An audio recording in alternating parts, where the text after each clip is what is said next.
It's about that time again where we reveal secrets of another moon sign. Today, it's the Virgo moons.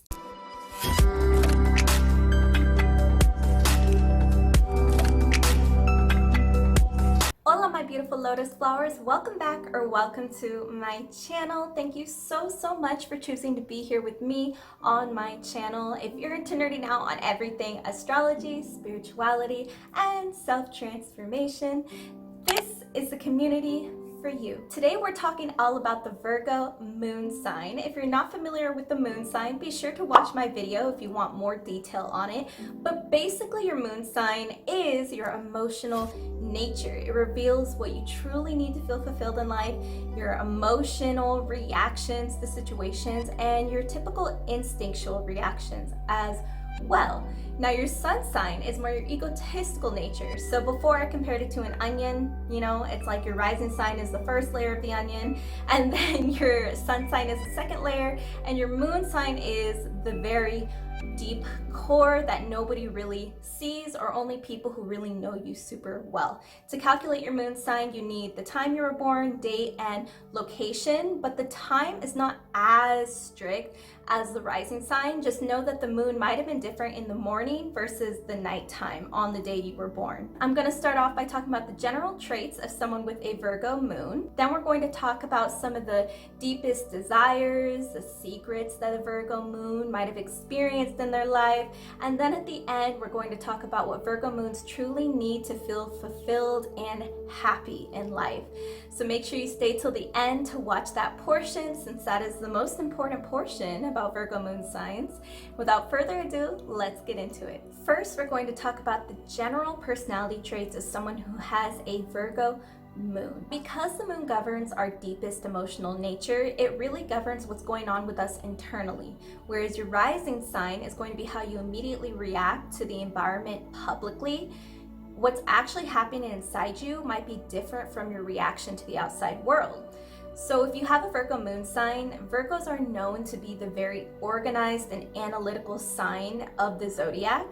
So having an emotional nature of a Virgo is going to keep everything pretty organized internally. You're not somebody who's going to get caught up in your emotions and your passions immediately. You're really able to organize your emotions, look at them objectively and practically, and kind of decide how to move forward from there. Tying into that, they tend to think about everything long term. So once again, they're not going to immediately react off of their emotions or get swept away by them. They're really going to look at them practically and logically and decide how they might affect them in the long term and what to do based on that. Now, because they are able to keep their emotions so structured and categorized, they don't tend to be super sentimental or overly emotional. And if they are subject to a very emotional situation, they can definitely feel pretty uncomfortable, and they will usually try to avoid those situations. And they also tend to be pretty skeptical of any new ideas that come their way.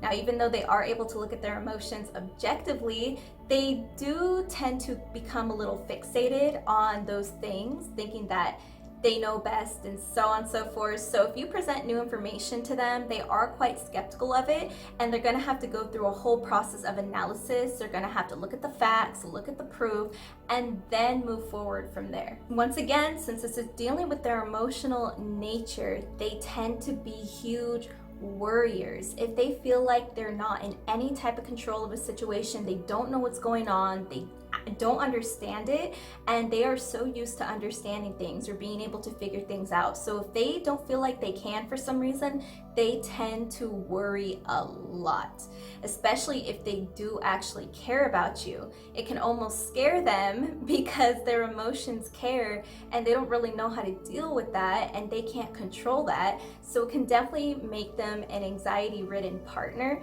and this comes from a really good place. And I'm not saying that all Virgo moons are super nervous outright, but definitely have that worrisome nature deep down. One of the ways to actually get to a Virgo moon, even though they are quite non-sentimental and don't become emotionally attached to things very easily, one way to get to them right away and kind of hurt them a little bit or make them kind of feel discomfort within is if you question or criticize them. They really take these things to heart because they try their hardest to keep things perfect, and if you're questioning something or criticizing them, they feel like they failed. They kind of internalize that, and they will literally try to change it immediately. They'll try to change themselves, they'll try to change the situation and make it better. So they definitely receive criticism and try to change based on it, which can be, you know, a good and a bad thing, of course.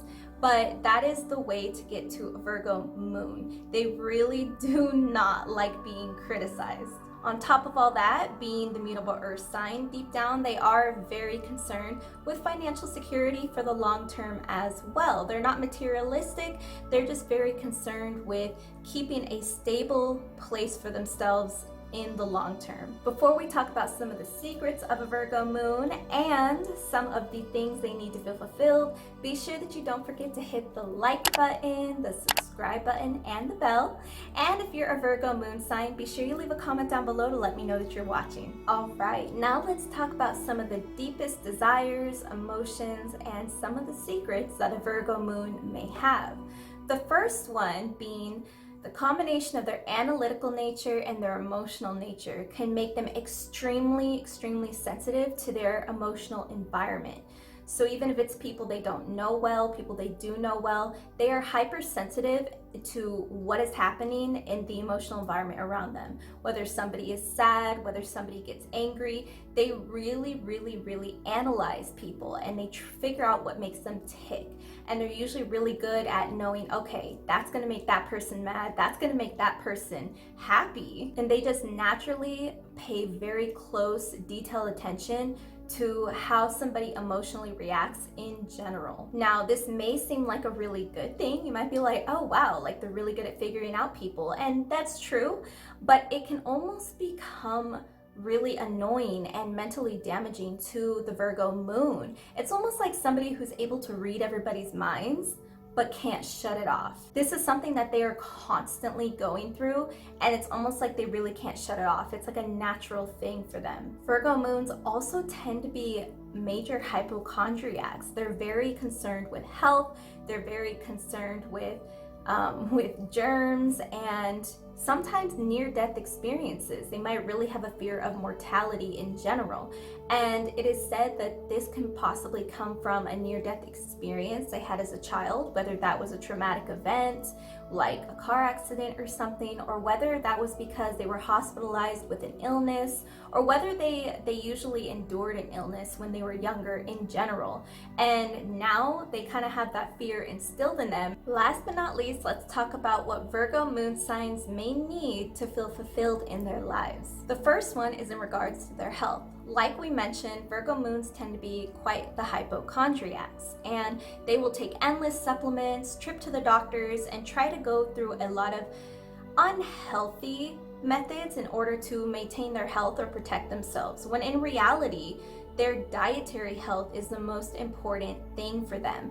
Virgo is a sign that actually rules over the digestive system directly. And this is a Virgo moon that we're talking about. So really paying attention to their dietary habits and whatever works for them, whether it's a vegan diet, pescatarian, vegetarian, whatever it might be, it is their diet that is the key to really having a long-lasting foundation for their health. On top of that, really taking care of their mental health as well, because like we have mentioned, Virgos are the analytical sign, and combining that with their emotional nature, they can have a lot going on, and they really, like we said, directly react to their emotional environment all the time. So they really need to take care of themselves through their dietary system and also through their mental health. Because they are so sensitive to criticism and being questioned, it's very important that they have something in their lives that is privately held from the world and is only for them and them only, that they feel comfortable in and that can't be criticized. So it's important they don't make everything that they're doing public all the time. They need to have at least one thing that is not open to the public. One great example would be having a private relationship with their finances. You know, people don't need to know about the way that they're budgeting or making smart investments, and this doubles over into the fact that Virgo moons need to have financial security for the long term. So another thing they need to feel fulfilled is good finances in general. So they need to put a practice in place where they are budgeting regularly, they are making smart investments, smart choices with their money, but also top it off with keeping it private from the world. Just having that relationship with their money be completely separate from anybody else. It feels like it's their own venture, it's their own security, cannot be criticized or talked about negatively by other people. As far as personal relationships go, Virgo moons really need people, whether it's friends, family, partners. They really need to be around people who are not afraid to openly express their feelings, kind of in an open communication.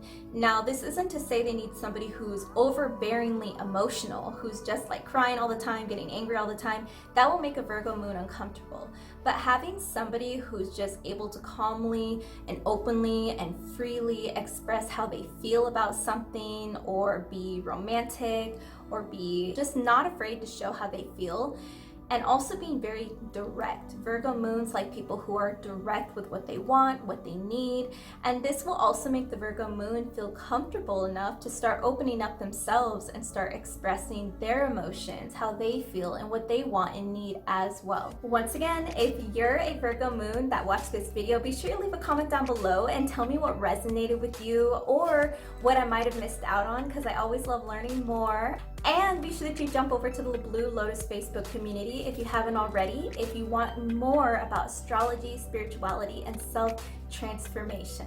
Also, be sure that you watch these videos because they will help you so much in your spiritual journey and learning more about astrology in general. These only touch the tip of the iceberg, so I highly encourage you to go there. I look forward to seeing you in the next video. Thank you so much again. Adios.